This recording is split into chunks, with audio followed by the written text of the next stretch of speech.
Welcome to the Disneyville podcast, episode 12.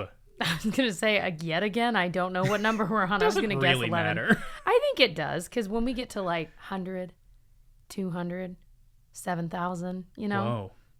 But what about 7,500? A celebration. We won't celebrate that. Anyway, what's up, everyone? I'm Jessica. This is Tyler.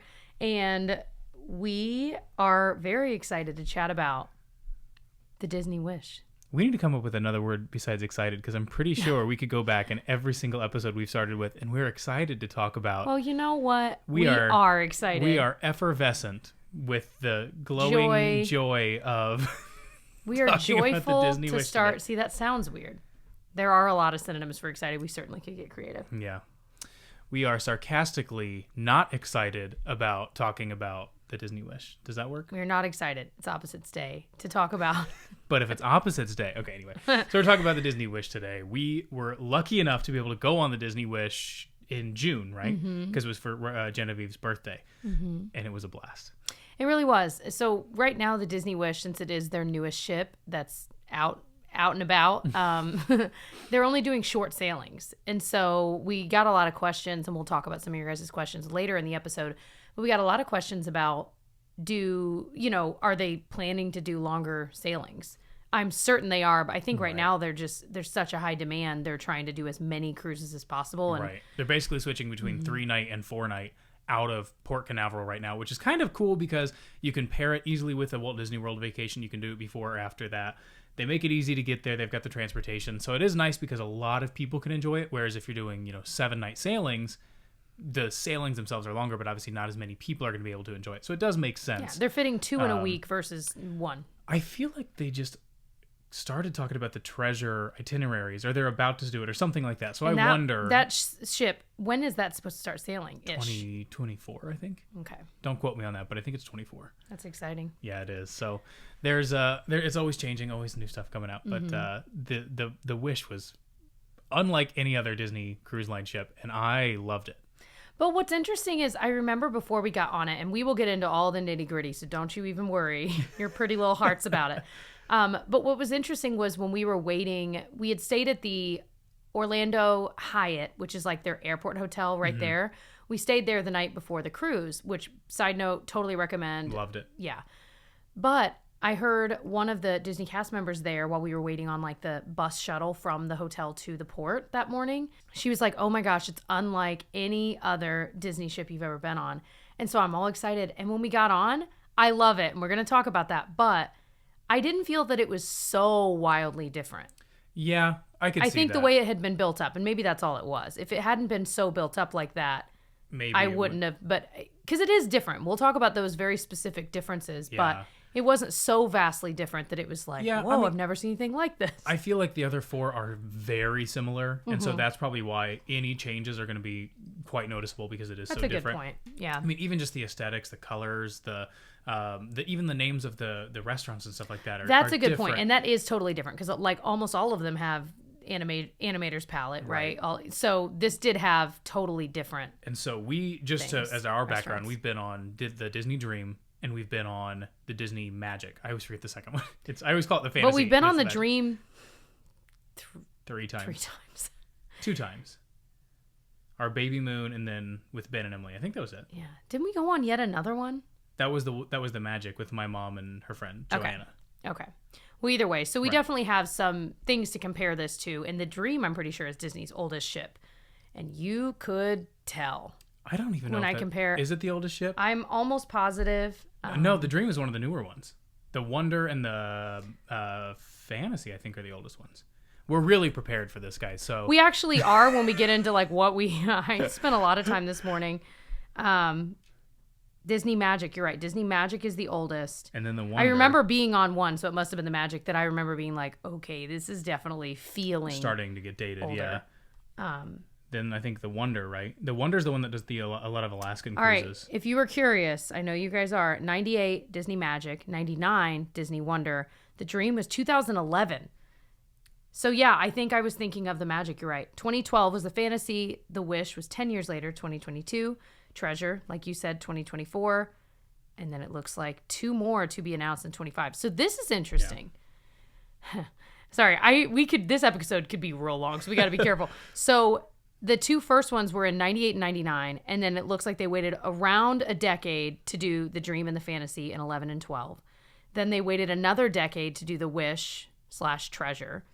And then they're doing two more, like literally in the next year or two. So there's clearly been a higher demand because they're building more ships sooner than they had been. And they're going from 4 to 8. So they've doubled in size. I guess they doubled in size in the past too. But yeah, I was like, and they're also like almost truly doubling in size-wise too. Yeah. Wait, is that what you just said? No, they're doubling the size of their fleet, is what I was saying. I see. Yeah. And so, but yeah, you're right too. The new ships are going to be pretty huge too. Goodness. Yeah. So there's lots of. We need to try and get the older 2 checked off before all these new ones start coming out, because then we're going to get way behind.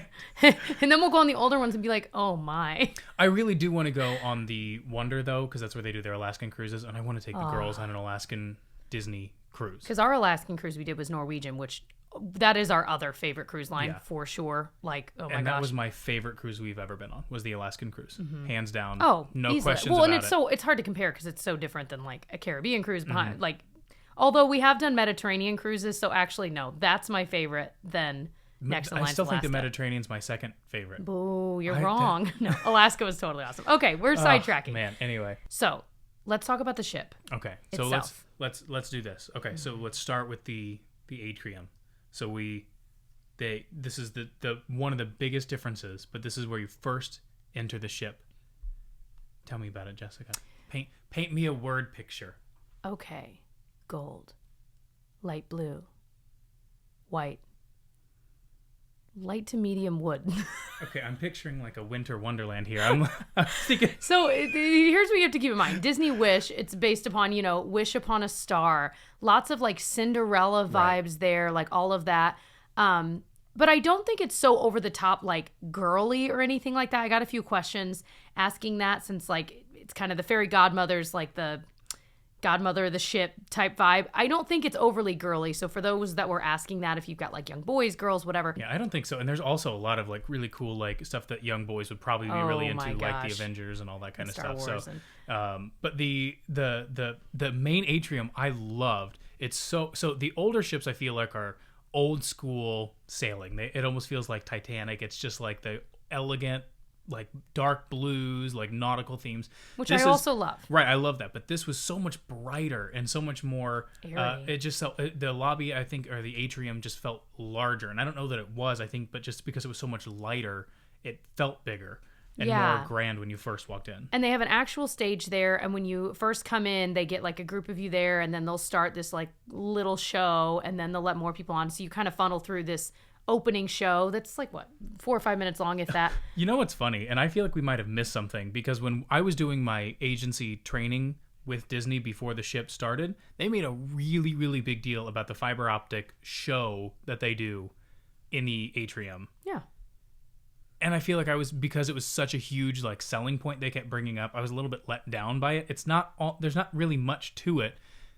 At least when you first get on, like they give you a little magic wand, and that's cute, and then you kind of go up, and they have the fairy godmother come out, right? Yeah, and you cast a magic spell with her. And then it goes, and then you're done. I was expecting more. I loved it. No, I'm not saying I didn't love it. I'm just saying they made it a really big selling point, that's so odd, I thought it was going to be bigger and different. It's different, and no, I get what you're saying. It wasn't like the most spectacular thing you've ever seen, but like to a child, Genevieve was like, oh my gosh, we just cast a spell and it lit the chandelier. Is that what it was? Like, yeah, I think it went around the sides and then like went up, whatever. It's really cute. It is really cute. And having that little show. I'm sorry, if you're watching the video and you see me itching my arm, I have like 100 mosquito bites on like my right arm, and I'm losing my mind slowly. Anyway. Hold on. We didn't do our mug shots. Yeah. Just really quickly, like I said, we were lucky enough to go on it a couple months ago. And we actually used You're these saying two that mugs. makes it sound like Disney sent us on this cruise. I wish. We paid for this cruise. This is all. Disney's never paid for it. Somebody mentioned that the other day. They were like, I really wish you would mention when Disney pays for stuff. I'm like, I wish Disney would pay for us to go on vacation. They have never done. I know some other YouTubers they do that for. They've never done that for us. Just so you know, Disney, if you're listening, please send us on free cruises. So mine is the Disney Wish, and it's the inaugural sailing. Again, we talked about this a couple episodes ago because we already used these mugs. But it's got Mickey on it, and it's like dark blue, and then it's got the ship there on the front. But you have one there too, Jessica. Yes, mine is this red one that's got like a gold handle, and it has Captain Minnie and Captain Mickey on it, and it says Disney Wish. Very ornate. Mm-hmm. And I'm drinking tea. I am too, actually. I'd had way too much coffee this morning. Well, I used one of those giant Disney mugs this morning. Mm-hmm. So I only had, I think, 2 cups. Just like irresponsibly big. But it's equivalent to 4 cups. I mean, they're so big. So and it's cold instantly because it's way too big. I'm like a third of the way down. It's ice cold. I just keep pouring it on top and making it lukewarm, but it's... Then I microwave it. It's a whole thing. You are also describing my morning because I also had a giant Disney mug. Anyway. Okay, so that's really the Atrium. I think it's really pretty. It's so different from the others, but I really did like it. I did too. And they had like a cool upper stage above the main stage that when we first went in... Kind of like a balcony window, right? When we first went in, I think Rapunzel and Flynn Rider were up there, but then later I think Belle was up there, like as people were coming on the ship, because they come and they announce, "Ladies and gentlemen, the Braun family!" And then they all cheer, and then as you walk in, they were like up there waving at people. But I went back to the Atrium later, and there was another character up there. So like I think they trade them out. So as you come onto the ship and they announce you, you can look up and see the character up there. It's so cool. So one big thing that we got asked a lot about, both when we were doing these vlogs over on Tyler's channel and like on Instagram and stuff, what was the elevator situation? Because everyone has heard, if you've done any digging into the Disney Wish, that the elevator situation is awful. So to describe why people think that, and I understand why they think that, I think all of the Disney ships have 3 separate elevator banks: forward, midship, and aft. I was thinking of aft and I combined shipped. Midshipped and afted. Right. And so I think they each have typically 4 elevators in each one. You can get to them, get where you need to go. Well, this one only has 2 elevator banks, and they basically have done it. It's kind of split the ship into thirds, if you can picture that. And so they have it kind of forward and kind of aft. Mm-hmm. So it would seem as though like the midship ones are gone. But my guess is they moved them in. I don't actually know. I would assume like evened them out a little bit. Yeah, it kind of evened it out. I don't know for sure, but it felt like it was. But it did. But it did seem like it was longer because we were in the very back. We had an aft facing balcony, but I felt like it took forever to get to the elevators. So then maybe they didn't even it out. No, they would have had to have, because otherwise, if it were a true aft one, it would have been closer to our room. Right. Not right there, but like not as far as we walked. Right. So it's something to keep in mind. I did feel like sometimes we had to walk a little farther to get there. But the other weird thing about the elevators is they were very narrow, like long and narrow. So you'd go into it and you'd basically just be like 2 by 2 going backwards, because you couldn't. They just were not as wide as like literally any elevator I've ever been on. So that was odd. And the other thing is the buttons. That's the big thing. You want to talk about the buttons? So in theory, these are a great idea.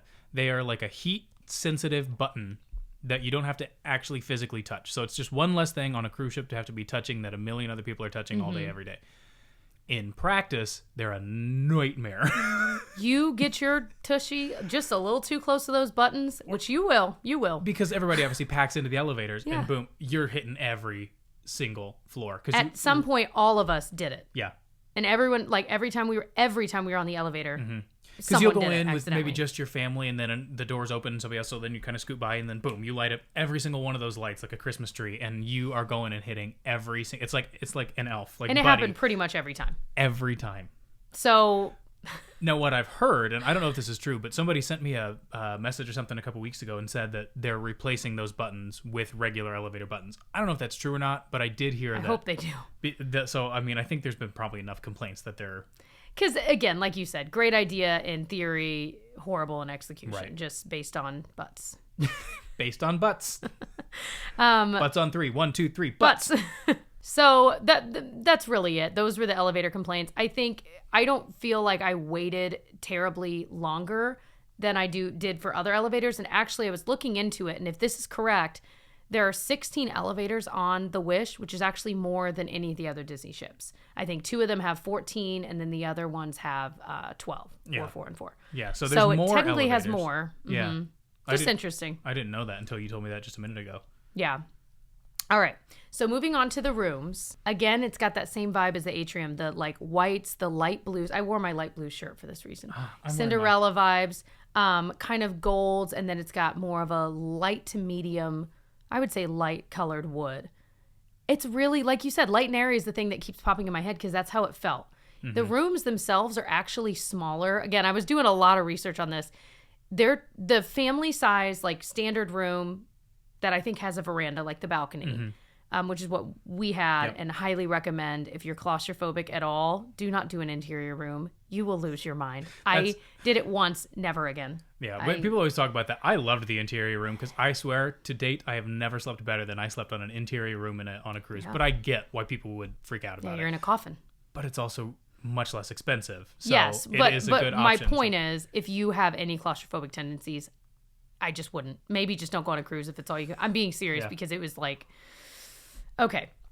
Anyway, what we were talking about, the rooms. I feel like they were really pretty. They're slightly smaller. They're 284 square feet. For the room we got, they're 299 on like the Disney Dream, for example. I see. Okay. I didn't feel that it was much small. I mean, that's not a huge amount. And cruise ship rooms are already not going to be the biggest room you've ever been in. Yeah, you know? I didn't notice it being, and I think because again the colors were lighter, it didn't seem Just really felt any open. different to me at that point.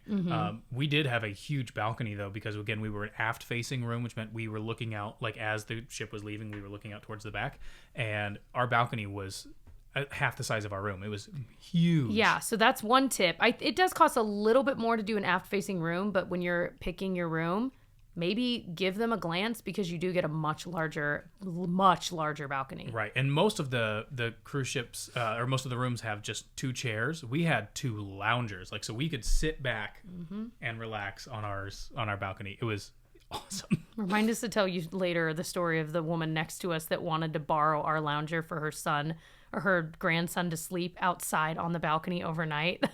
I guess that's the whole story. That's the whole story. Yo, it was so interesting. I wanted to be like, how old's your grandson? And also, okay.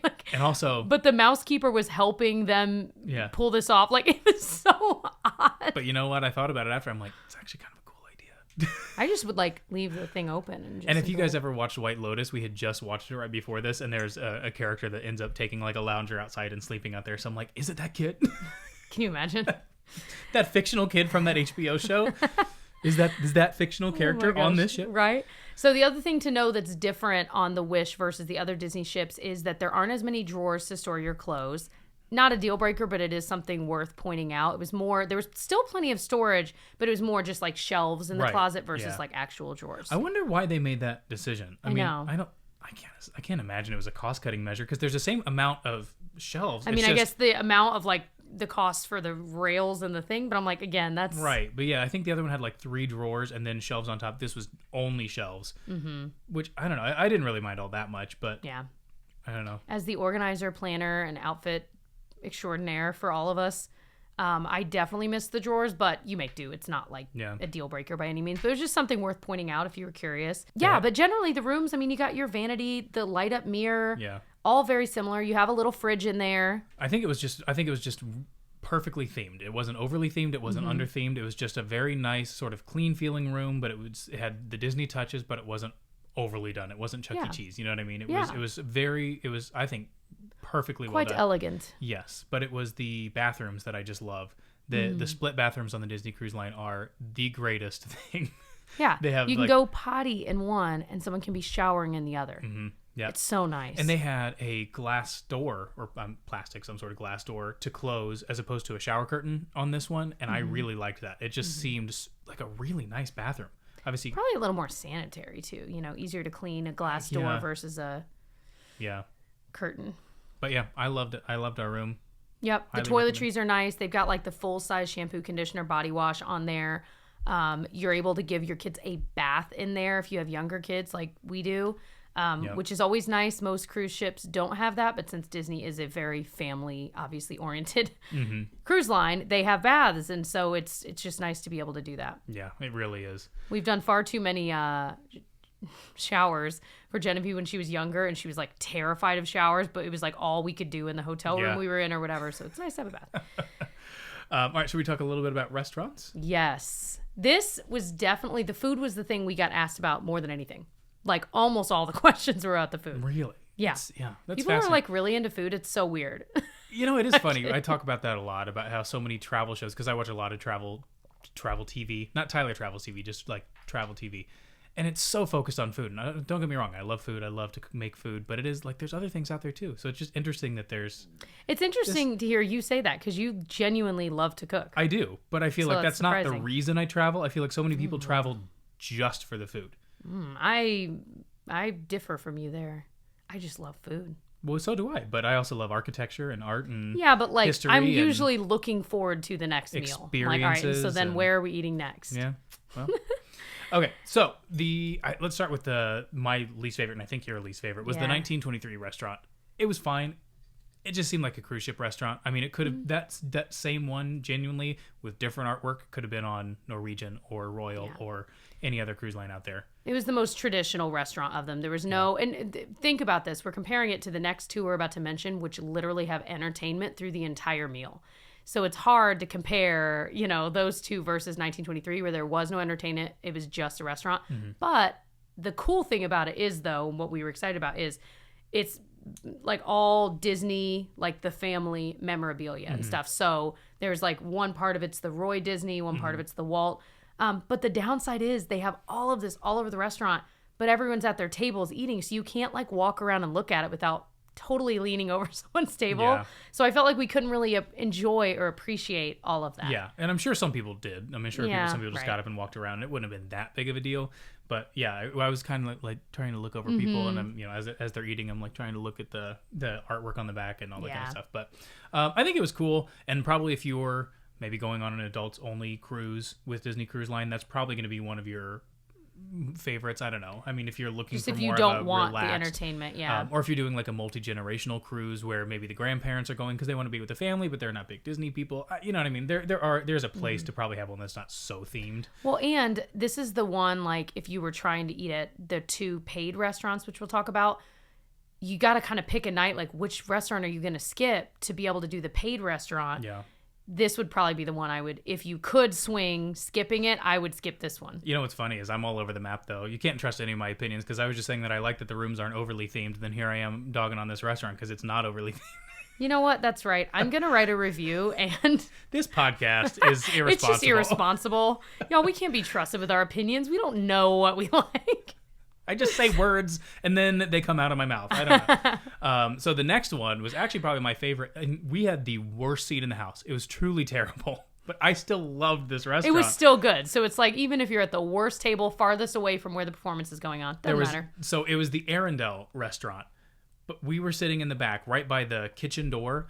And there's 400 waiters in and out, like literally every time I'm watching it, just seeing this, just constantly somebody in front of my face, like for 2 hours. Yeah. And then there was a beam right in front of the stage. So I couldn't even hardly see the stage. I'm literally trying to get some like footage of it. And I'm like, it could have been an SNL skit. Like it was pretty ridiculous. Pretty funny. And it was just loud. Like it was hard to hear because the kitchen's literally right here. And they're always talking like, but I still loved it. I really did.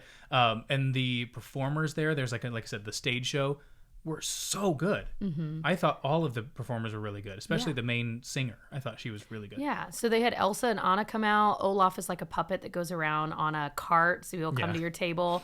And they walk around too and come to your table. Mm-hmm. Elsa and Anna and Kristoff. I always confuse the name, Kristoff and Hans. But yeah, there's like a singer that kind of sings too. And it's a whole thing, but the stage is in the center of the restaurant. So it is kind of unique in that way. But it was totally cool. Genevieve was an absolute heaven. Mm-hmm.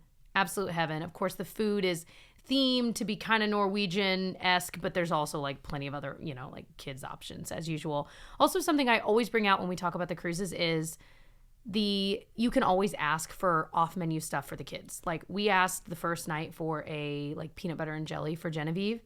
You better believe they brought like 3 peanut butter and jelly Uncrustables every single night to every dinner. And so we had them in the room, like in our fridge. We're eating them but it was great. They really go over the top. And like if you have a baby, they'll puree food for you. They'll differ they will go above and beyond. They will find what you want, especially if you have a kid that's picky or doesn't like something on the menu. They'll get it for you. It's almost like they're geared towards families. It's so weird. Nuts.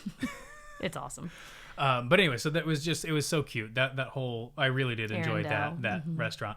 They also had a Marvel restaurant, which I've watched all the Marvel movies, and I don't know if I could tell you anything about any of them. They're all generally the same. They're all pretty much the same thing. It's some guy in a suit looking for a glowy thing, and they're like, we got to get the glowy thing. Save the world. Save the world. save the glowy thing, save the world. And right.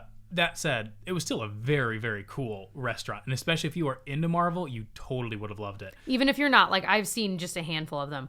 I loved this restaurant. Yeah. Like, it was, first of all, it's Ant-Man and the Wasp. So it's Paul Rudd just being silly. So it's on screens. But then you interact with this glowy thing, LOL, in the center of your table. And it, like, does all this different stuff. So that was... Yeah. I thought that would be kind of fun. It was so fun. Well, and Genevieve loved it, too. Spider-Man came out at one point.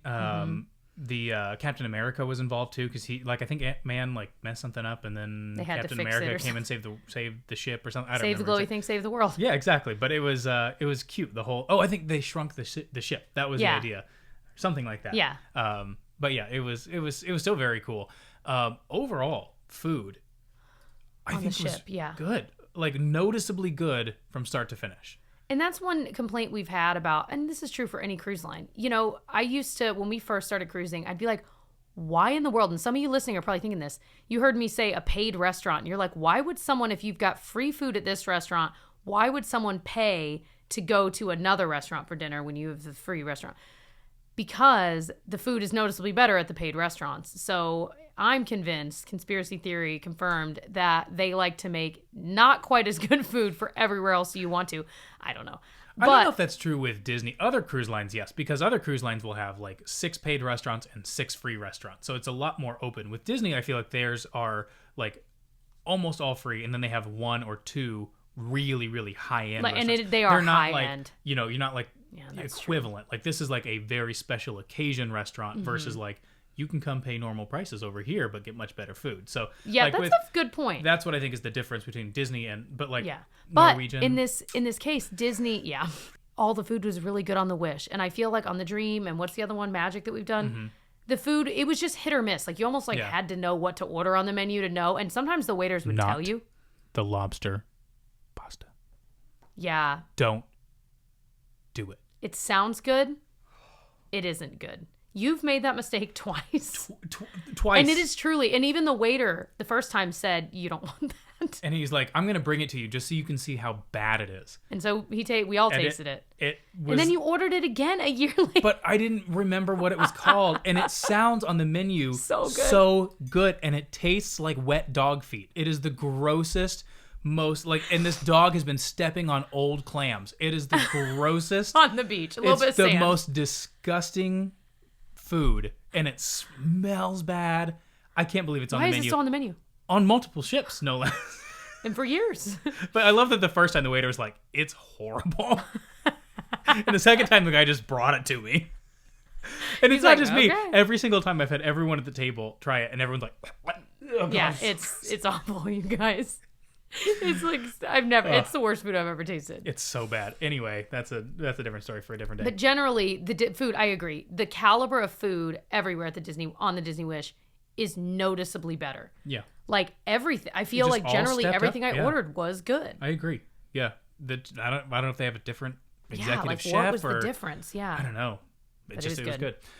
The buffet is called Marceline Market. It's pretty similar to the buffets. I mean, it's just got a different name. It's got some different aesthetically, it's more of like a different, vibe, like more of a farmer's market versus like the Cabanas is the other one, and it's kind of more like island. Yeah, but right? Yeah.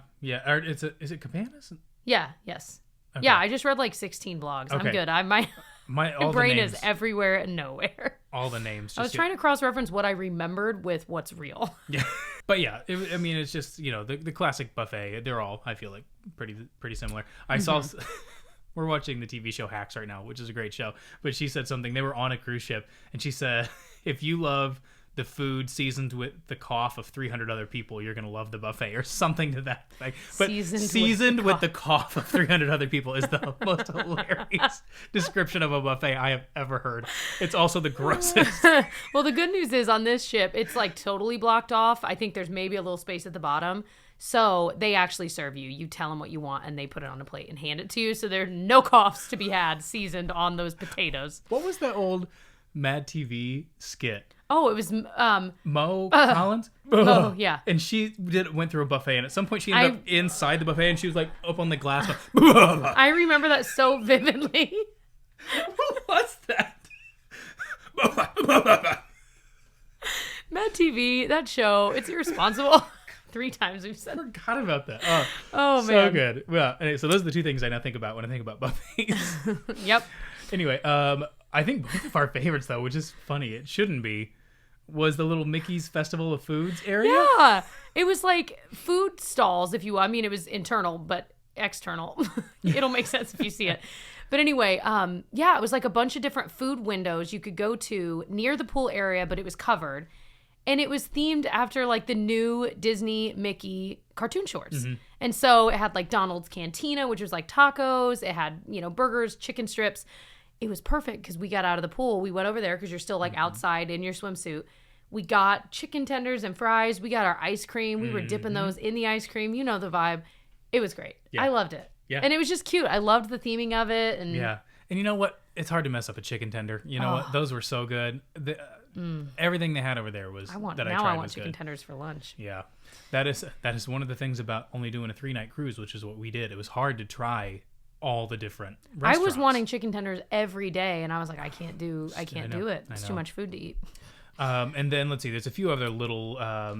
So here, let's just read it. They have Mickey's Smokestack Barbecue, Donald's Cantina, Daisy's Pizza Pies, Goofy's Grill, and Sweet Minnie's Ice Cream.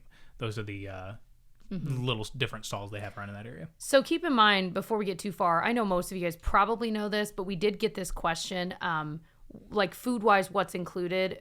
Everything is included food-wise except for the 2 paid restaurants. So the 2 paid restaurants are Palo and Enchanté. Right. And we tried Palo for dinner on the Disney Magic.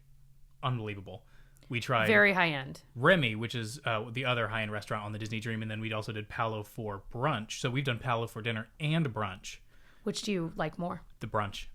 I liked the brunch, and it was like half the price. And it's just, you're in there, and it's so bright. And this is, of course, the one on the other ship, but I have a strong suspicion the Palo should be pretty similar, depending on the ship. I mean, right? So, yeah. Why would they have the same name if they're not? The brunch really was fun and just happy, so and much the less food was expensive, really good. And it was so good. Yeah. The Enchanté restaurant is new for this ship. Do they have it on any other ships? I don't think so. I think this is new. We actually had a reservation because you do have to get reservations for these ahead of time. You can do like on the app once you've like bought your cruise and you've linked it to your app. That's the time to make these reservations. You can book through a travel agent and they can do it all for you. And they can walk you through all this stuff. And they know more than I do about the Disney Cruise Line. If you didn't know, Tyler owns a travel agency. It is People Mover Travel. You can get a free quote. It's free for them to plan it for you.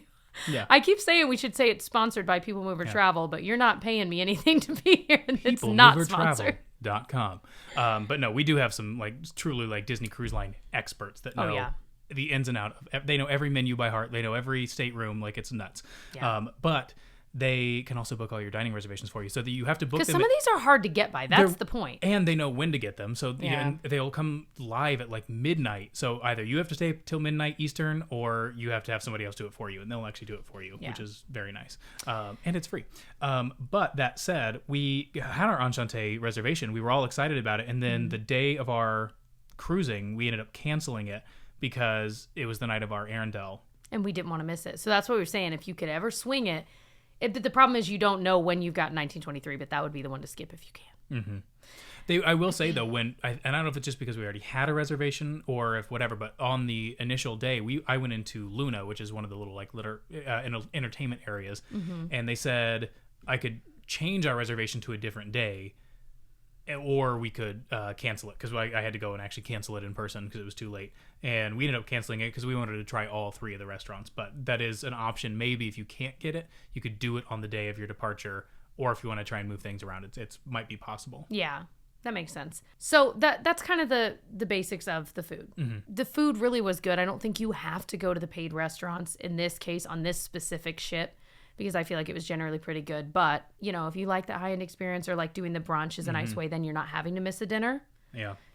Another tip I always give is you can so picture this. If you've got younger kids or you just don't like buffets, but with younger kids, like you got to leave the kids at the table and like one of you has to stay while you get the plates for them and then bring them down. Then you got to get up, but then right then they drop their forks. You got to go get a fork.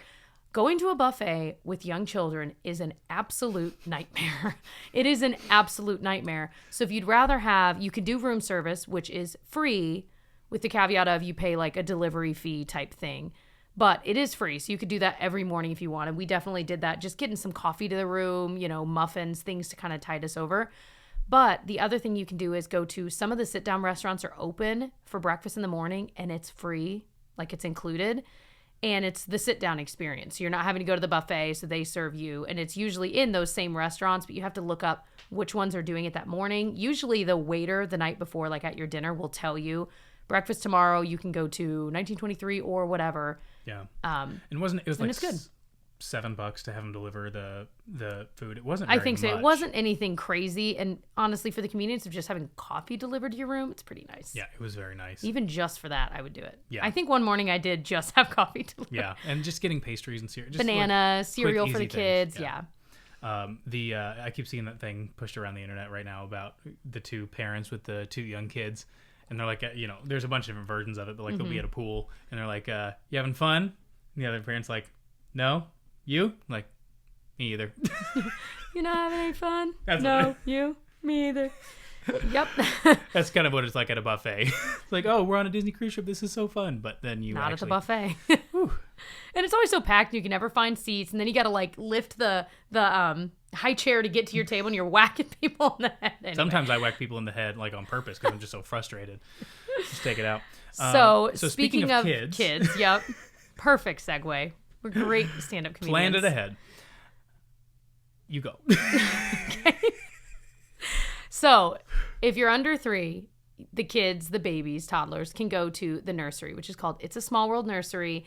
You do need to make reservations, but like we were doing it the day of, and they were like, yeah, that's fine. Like, it's pretty. Generally, it shouldn't be a problem. But that one you do have to pay for. It's like a certain amount an hour. Right. And you can only do a certain amount of hours on the ship. But like, I don't even think we got anywhere close. Because we had them watching her like when we went to the shows, like the big nighttime show, because Felicity was way too young to sit through that. But then we would get her for dinner. Right. And then sometimes we would take her back. Maybe one night we took her back there to play. After dinner? No, maybe not. I don't think we did it like one maybe time during the day. Yeah. But again, we were only on a 3-night cruise, so there wasn't a whole lot of time. But I think it's by the half hour that you pay it. So you can do it in different increments. And I think on a 3-night cruise, it's up to 10 hours, something like that. So it's probably more for So you have a lot of time within there. And the longer the cruise is, the more time you can put them in there and that kind of stuff. But to be able to just go and sit by the pool or go to the adults area or do any other things that you go to a show. I mean, that alone, we would like. Yeah. I don't want to miss these big shows. They're so cool. But with her, they're absolutely not. Yeah, no. So that's the only one that costs money. All the other kids clubs and teens, tweens clubs are included. So the Oceaneers Club is what I would call the main kids club. So potty trained 3-year-old and up. So if they're not potty trained, they do have to go to the nursery. But 3 to 12 is the Oceaneers Club. It is. I could do an entire episode about it. It is so cool. We've toured them because on the first day when you embark, you can always go and see the kids club, and so you can walk through all the different areas. It is so cool. And we finally got to the point on this cruise where Genevieve was actually looking forward to going. It was She'd amazing. be mad when we'd pick her up. That's rare. Yeah, I've always said that like the Disney cruise is so different from like Walt Disney World because the parents can actually relax. Versus, in Walt Disney World, you're constantly doing stuff. Whereas, like on a Disney cruise, they have these awesome kids clubs that the kids like look forward to going to. So the parents can like walk away and be like, "You want to go sit and have a coffee and have a conversation?" We went to like a bar and had a drink quietly together for like the first time in 100 years. We both looked at each other at the bar and we're like, "What do you want to talk about?" Like. We couldn't believe it. It was just like, oh my gosh. Yeah. So they have an Avengers area that is rad, if I do say so myself. They have a Star Wars area, which is super cool. They have Fairy Tale Hall. They've got like crafts, character meetings all the time. Stories being read, games, like video game type things, movies, coloring. Like they have stuff going on at all times. Yeah. Genevieve, literally, we would pick her up for dinner and she'd like eat her stuff real fast and be like, "Can I go back to the kids club?" We're like, okay. Sure. Like we can have a conversation. I was pulling stock images and photos and all that for this to send to our editor so he could start. And I pulled up an image of the Oceaneer Club, and Gigi saw it. Like she was standing at the door, and she went, "Oh!" And so it was the area where they do like crafts and stuff. There's all these little tables and stuff around. And she's like, "Oh, I could do Quaffsdale," and I'm like, "Oh my gosh!" She was ecstatic to see it from across the room. We're gonna have to plan our next one. She loved it. And she loved it, you guys. The coolest part of the one on the Disney Wish is that there is a slide to get into the Oceaneer Club. From the floor above where you check them in to below. Because you can check them in on either one. It was... we got to go So down cool. it when we were testing it out, like the first day when Yeah. you can go in and see it. Man, I wish I was a kid sometimes. So cool. All the time.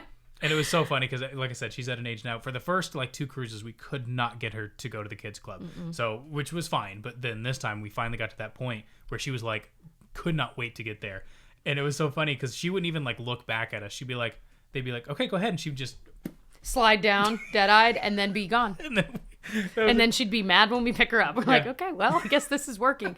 So it's super cool. That, to me, yes, Disney cruises are more expensive, obviously. But that alone, if you have young kids, I've got the goosebumps talking about it, is worth the higher price tag. Yeah. That, And they right do there. always have ways to contact you. So on the app you'll have downloaded on your phone, you can obviously talk to them and all that kind of stuff. I think you can send them messages. They can definitely send you messages. So if we were in the middle of a show and we got a message like, hey, Right. Felicity needs you she Right. had a fever or something, teething. Yeah, but she, with Genevieve, if she was ready to be picked up, they could just say, all right, Genevieve's ready to be picked up. And of course I could be there in, 2 minutes from anywhere on the ship. So it's just so nice. So if there's, they can always find a way to contact you is my point. Yeah, I wouldn't worry about that. So then really quickly, we don't have a lot of experience there because we don't have kids this age yet, but they have the 11 to 14-year-old club called Edge, and they have the 14 to 17-year-old club called Vibe. And then of course 18 and up. You're technically a grown-up. Right. And technically, but Edge, I think Disney Cruise Line. This used to be true. I don't know if it's still true. That's the only tween club that any cruise line has. And because thinking about a 14-year-old versus, or is it? Yeah, Let's say a 17-year-old versus 14-year-old. an 11-year-old. Yeah, 13-year-old. Well, but I'm not talking about that. I'm talking about specifically Edge. I'm looking at a 12-year-old versus a 17-year-old. That's a huge difference. So in a lot of places you'd have the kids club, which might be 10 and under, and then 10 to 17 or 11 to 17. I'm that's a huge spread. Whereas tweens, I feel are a very different demographic than kids or the teens. So I'm it really is the perfect little delineator there to have that for tweens. Like I've said a million times, they have something for everyone. So the other thing I want to talk about, this wasn't next in our script, but I want to talk about anyway. Stuff for adults. That was another, food was first. Second was, if we're just adults, is it worth going?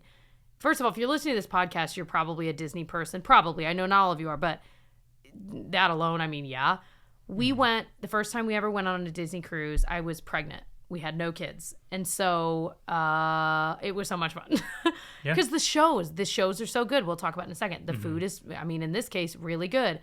You're just entertained at all times. There's, pools everywhere. Of course, we're not even talking about the fact that you're on a cruise ship and you're going to a port where you get off and then they have their private island. That's on top of all of the stuff we're talking about in this episode. Especially if you're going to some place like Alaska or going to some place that's these incredible places every day. Then you have this awesome room to go back to every night with, they always say Broadway caliber entertainment. You know what? A lot of it is. I was I would say not everybody on that we both have stage. Musical theater backgrounds. I would say those are pretty much up there. There's some really, really good people on these cruise ships. And a lot of cruise ships, I feel it's really good entertainment, but this, I feel is just Leveled next up. level. Yeah, across the board. But for the adults, they have an adults area completely. So there's Quiet Cove. So it's an adult infinity pool on the Disney Wish. We didn't get to experience it. I think you went and maybe filmed some. I did, but I didn't get to go in. Just for B-roll and stuff. But it sounds creepy. You told me it before, anytime I film a pool, he's I just feel so weird. I'm I always try and get it when no one's in the pool, Yeah. but sometimes that's just impossible. So I always try and do it where it's just an edge of the pool where you can't see it, or I'm far enough away that you can't see. That's my least favorite, but people always want to see the pools. Yeah. So I'm always I hate it. I hate doing it. Yeah. But they, of course, have the spa, Senses Spa, and they have the Cove Cafe, which is the adults coffee bar. You do have to pay for the coffee, but it's in that adults area on this ship. Actually, I think they're all in the adults area. All the other Cove Cafes. Well, this one has, I think, 2 or 3 other. They had was it Enchanted something? And a Wishing Star Cafe, and then I think one more. Yeah, so there were a lot of coffee bars. Yeah, and you can get alcoholic drinks there, or you can just get a nice coffee. And they had a lot. It's a nice coffee bar. You guys. And there's several of them. Other ships only have one, I think. I think it was Cove Cafe. Yeah, so this is nice to have multiple. And it's, of course, better coffee than the standard coffee, which, hey, I'm not knocking. I'll drink any coffee, but it is noticeably better. And they do have a program, at least on every ship we've been on, where if you get, I think, 5 you get a free one. So if you get Yeah, 5 you get nice like a coffees, card and you they get a stamp punch it. card. And if they forget to give it to you, remind them. Yeah. Because on mine, I was like, hey, do you guys have those? And he was like, oh, yeah, sorry. And so we ended up, getting a free coffee towards the end of our trip because we each got one each day at least. Or like cold brew we got there, iced coffee. Yeah. In the afternoon. But so thinking of adults, they also have a lot of like 18 and up trivia and like games and stuff that like I really wanted to go to, but like at the timing was bad. It'd usually be later in the evening. But they have a lot of that kind of stuff. Of course, they have tons of bars and lounges that in the evening, like I think during the day, like kids could kind of go in, but like once a certain hour, like you're not. Well, and even things like the Nightingale Lounge, which is like this little piano bar, like that was in the middle of the afternoon. Like we could go in and it was an adults only area, and there was just like a piano player up there playing. I think she was playing show tunes and stuff like that. That was pre-dinner, and I mean, so it's not even just like late night activities or whatever. Like even during the day, and that's right in the middle of the ship. Like that's an adults only area in the middle of the ship. That's just it was just a nice, classy little bar area. That was one of my favorite. There's lots of areas that kids are not allowed. And even on Castaway Cay, which we'll have to do a separate episode in the future on their private island, Castaway Cay, because that we thought about talking about. We're like, no, because that we could fill an hour. But they have an adults only entire area on a side of the island there. We've still never seen because we've always had the kids. I know. Oh, I went. Just trade off. Oh, you went when you did your 5K. Yep. I literally went back there and I just saw it just to see it. I'm like, oh, it's so. I know your mom has been, but they have spa services over there, so you can get a massage. And I know she's done this. I think more than once.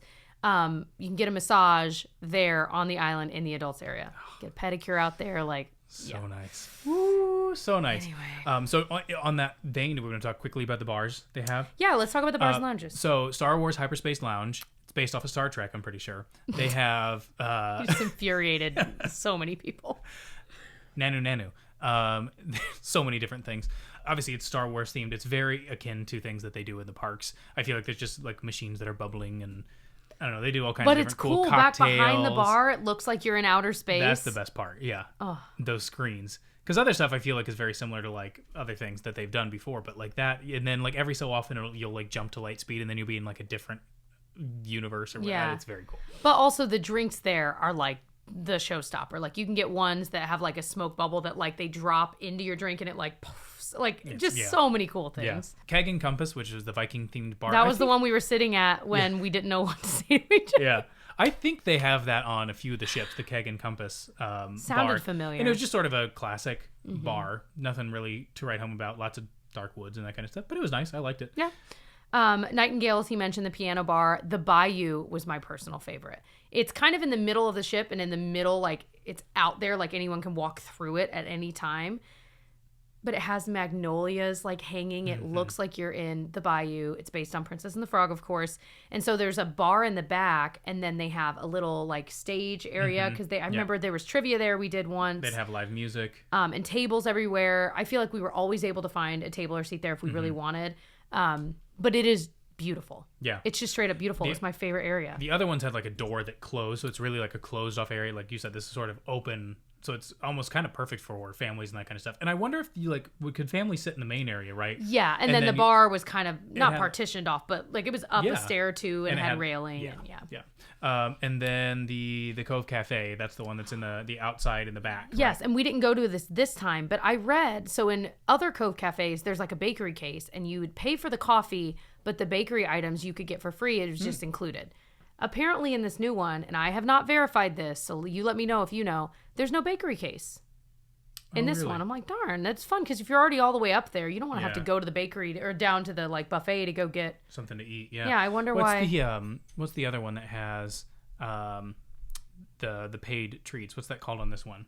It's Vanellope's on the other. Oh, it's like Inside Out. I don't think Joyful Sweets or something. Something like that. It's based off of Inside Out, and they have a bunch of like ice cream Candy and shop, candies, and it's cute. really highly themed towards Inside Out, and they've got the balls on the side and the memory things. It's very cool. Just go in there, even if you're not going to buy anything. Yeah. Just go in there and look because it's just really cute. So to quickly touch on the spa, this is something. It's Senses Spa. They use Elemis products. If you were curious, I know Tyler's like okay. But first of all, they will try to get you to buy stuff, and don't give in because it's so expensive. I am embarrassed. Every time, you guys. And every time I think it's not going to be as expensive. And it is. And I need to be okay. Anyway, I'm not going down They that road. must look at your profile and see And what be you like, bought in what the a past. fool. Oh, when she was Look on at the him. Disney Dream, look at what she bought. It was I bet it's in my account. Sucker Oh my at gosh. 3 o'clock. I bought 2 things this last time. It was an eye cream and it was really nice. Okay. Anyway, but you can make appointments ahead of time on the app, the same way you would do for like the paid restaurants. Highly recommend Or doing you it can ahead have of time. your travel agent for you. Shameless plug. I did see some people on the ship, like when I went to the spa, trying to get appointments, and like it was definitely more limited, but you could get something. So like if you were already on the ship and you're like, well, I really want to do it, I would give it a try. Call the spa or go down to the spa and at least ask. If I knew we had more time, I would have done the rainforest room, and I would have done more just so I could, because they had this awesome steam room when we were there. You said you took a shower, and you said it was super duper nice. Like I would have loved to have spent more time in there, but I think with their kids, the ages they are, even with the kids clubs, we still didn't have a ton of free time. Also, and I it was think only just 3-night cruise. the short cruise, yeah. But I would have loved to have spent more time in the spa area. But what's interesting, and I didn't realize this, my masseuse was telling me that in the past, all of the census spas have been higher up because while I was getting my massage, did you go down on purpose? No. When I said higher up? No, that would have been fun.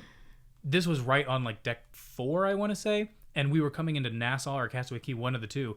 And literally, my entire massage, there was like a giant garage right below me. And I'm hearing... Are you serious? Like with the thing opening and like... It was the most my ridiculous gosh. noise. And she's like, it's right above where... Like they're underneath us right now, throwing the ropes out or doing whatever it is they do and getting us docked. So it was, the timing was bad, but also wow. it just sounded like there was like an aircraft hangar right below me. And she's like, on all the other cruise ships, we're on like deck 11. And so you don't hear that. So she's like, it just was bad planning on their part. That is crazy. You never told me that. Mine was nice and quiet. But yeah. It's like so having a bedroom above the garage at your house, and you just hear the garage door open constantly. But that's like where 10 my times bedroom louder. was at my parents'. And it is louder. It would wake me up. So they do massages and stuff, but they also do facials, manicures, pedicures, and wanted to mention this has a salon, 2 salons on board. There's Hooks Barbery, and that I think is more barbershop vibe. But they have, you didn't know this. I'm so mad. Next, if we go on the Wish again, you have to do this. While you're getting your hair cut, they have like a hidden bar that has like fine whiskeys and rums and whatever. And so you can enjoy a tasting of that while you're getting your hair cut. You know, it's funny because... Or your toes done, Tyler. I don't know. You never know. Well, like, so when Maybe we went... both. Snip, snip here, snip, snip there. So when we went to New York, I spent like 2 months before, like reading books about it, from history to like actual travel books and all that kind of stuff. And then there's like another trip we're going on that I'm spending so much time researching right now. And then there's a trip like this, which I didn't look up at all, which was fun because I didn't really know what the ship looked like. I didn't know any of the, like I tried not to learn anything because I wanted it to be a surprise. Mm-hmm. But then I missed so much cool stuff like this. I'm like, man, I wish I'd have known. So now like we know. It was fun to be able to like go in and be surprised by everything. But I'm sad I didn't There's get something to planning. And I didn't get to try it that time. And then they have Untangled Salon, which is more like a hair salon, stuff like that. Mm-hmm. I think you could maybe get manicures and pedicures there too, because I think your mom got a pedicure there. Yeah, and I think she actually had it scheduled at Hooks. And they were like, oh, no, you can do it at anyway. Yeah, they didn't really care. They just moved her over there. Okay, so let's quickly talk about the pools. So these pools were completely different from any other pools. Normally, I feel like there's like one pool or maybe 2 pools that are just square-looking pools. This had like a pool on one side and then tiered small pools going up the other side. There's 7 family pools. It was very interesting, and most of the pools were not very deep. So like it was or just big. Like, yeah, they weren't very big, weren't very deep. It was just like a place to like literally sit. So I don't know how I feel about that. But I've realized the pools on any cruise ship stink. I mean, not literally, but like, you know, because none of them are going to be like Olympic-sized lap pools. So they're always a little smaller. I never felt like the pools were too crazy packed. Yeah, that's true. Whereas like on other cruise lines we've been on, I feel like sometimes I'm like, oh, okay, I feel like we're just like, there's like 100 of us just sitting in each other's. A bath with friends. Yeah, one of the things though is that we went on the day that we were in Nassau. We didn't get off the ship. So I think a lot of people were off the ship. Yeah, that's a good point. That helped. Yeah, that was pretty fun. So yeah, but there's a lot of pools, and then of course there's the adults pool, and then the splash pad. Toy Story themed splash pad area.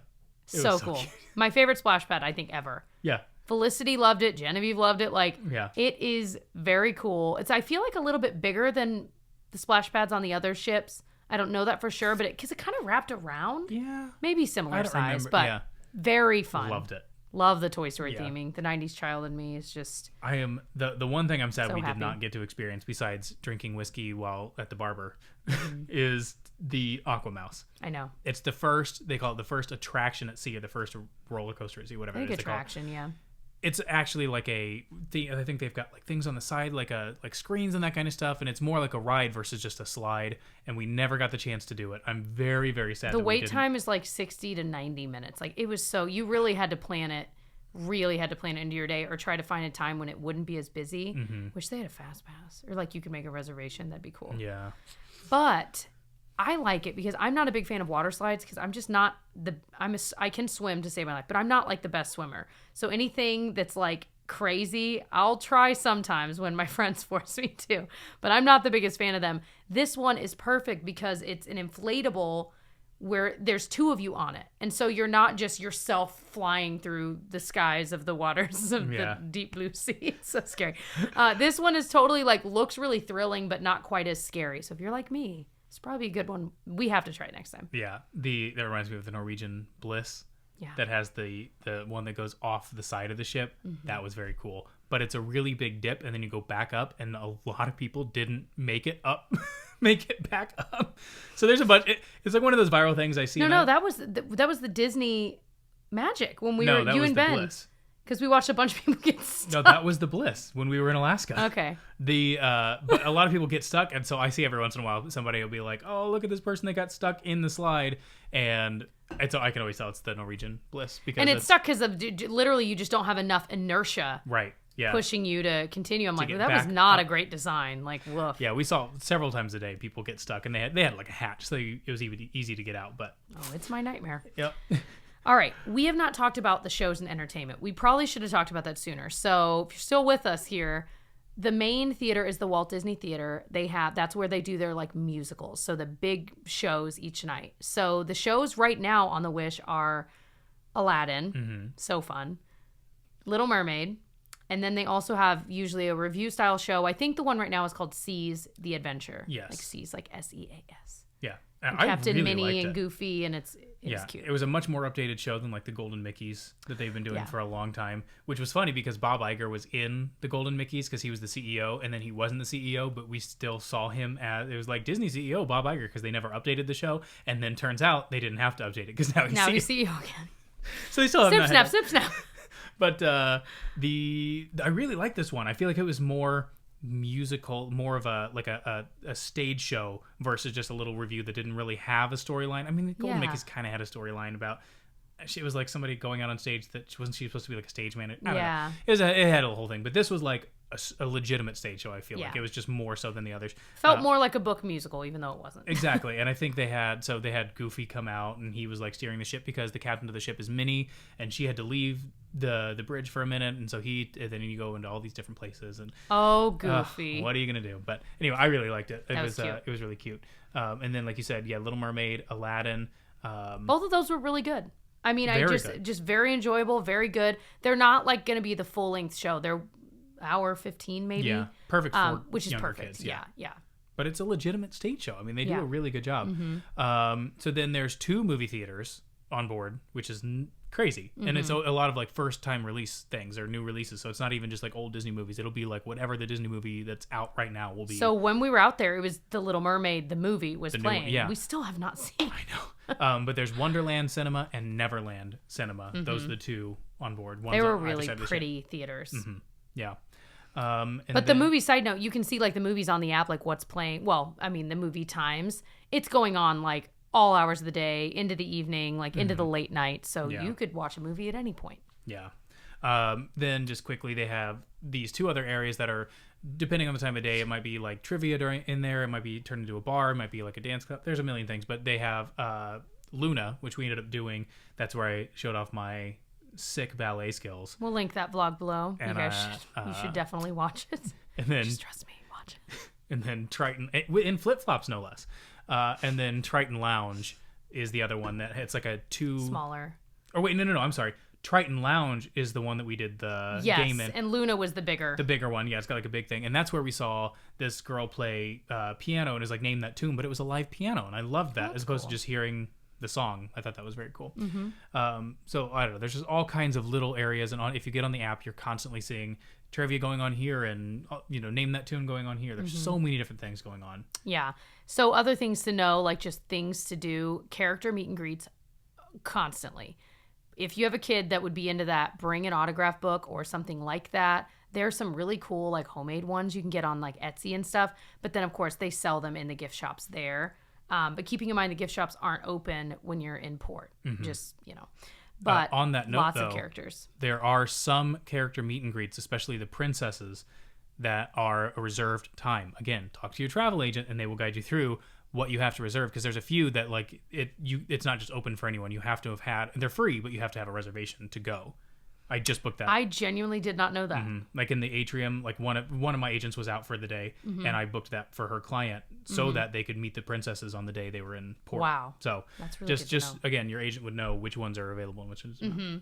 So then Funnel Vision's like the big movie screen there by the pools. It's always playing movies. One of my favorite things to do is get soft serve ice cream, maybe some chicken tendies, and sit with the girls. We're all wrapped in our towels because we're done swimming, and we just like watch whatever movie, and we're just eating, and it's just fun. Yeah. Happy times. Of course, they're always Disney movies.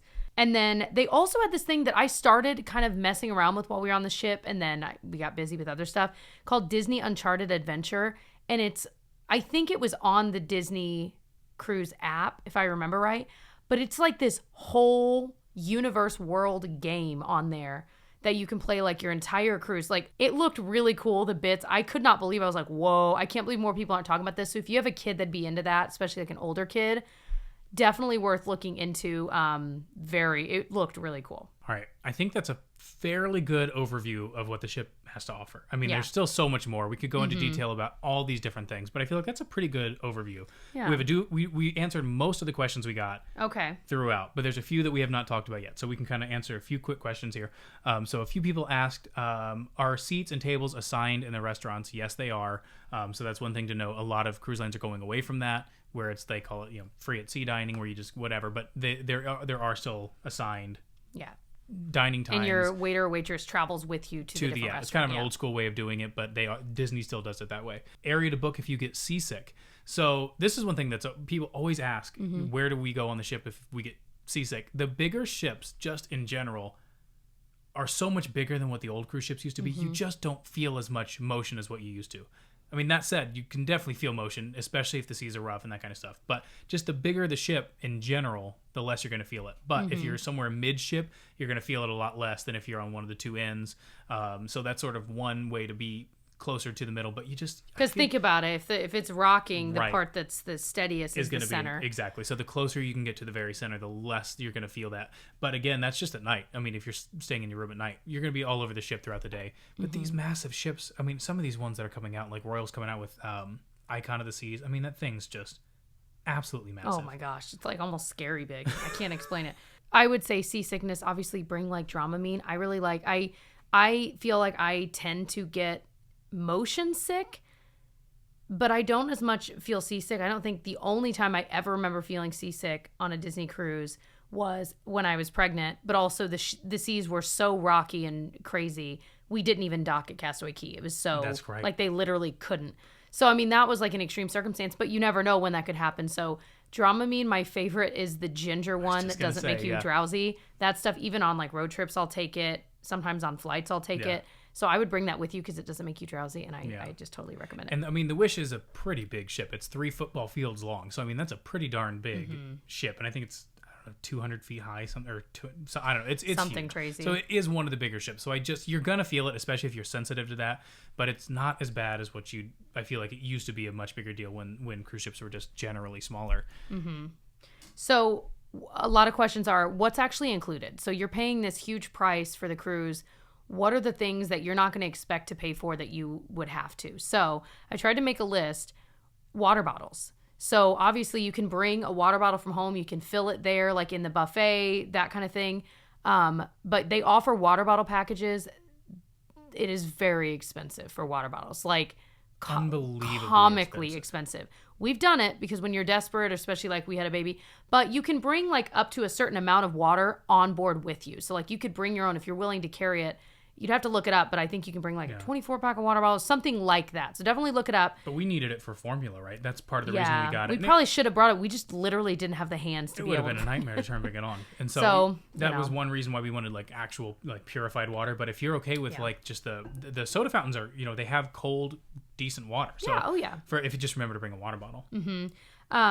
You would pay for any beer, wine, alcohol, whether you're at the restaurants, whether you're at like a bar, because they have the bars by the pools too. I mean, everywhere.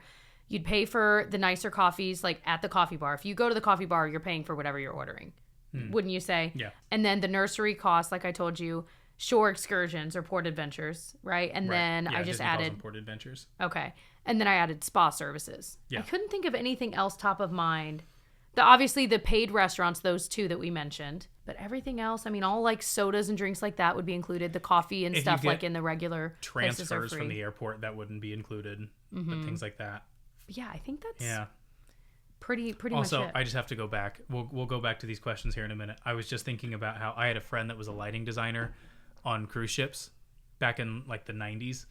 And I think about this every time we talk about the motion on the seas. And I should have talked about this a minute ago, but it just popped in my head. I think I know what you're going to tell.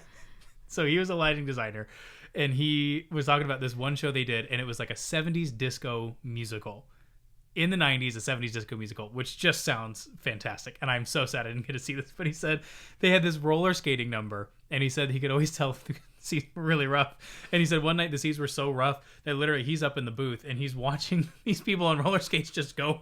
Everybody goes to the one side of the stage, and everybody goes to the other side of the stage. I'm picturing people waiting in the wings and being like, oh no, and rolling onto the stage. The idea of that is so funny to me.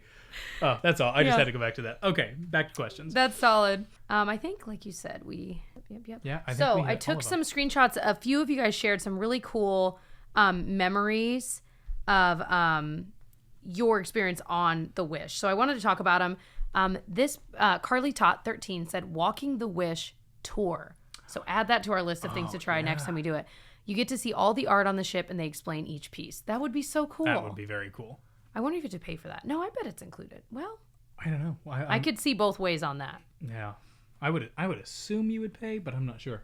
Ryan NG said, my kids rode the Aqua Mouse 26 times. How long were you on that cruise? I was going to say, that's the whole time. That's awesome. Oh, that's amazing. Danielle on the Daily said, it's pure magic and iced coffee from Enchanted Sword Cafe watching the sea go by. Yes. Yeah, the iced coffee from there was really good. That was like it's like right off the Atrium, but on the like upper floor is where that was, if I'm remembering right. Yeah, that was one of the like Atrium cafes. Yeah.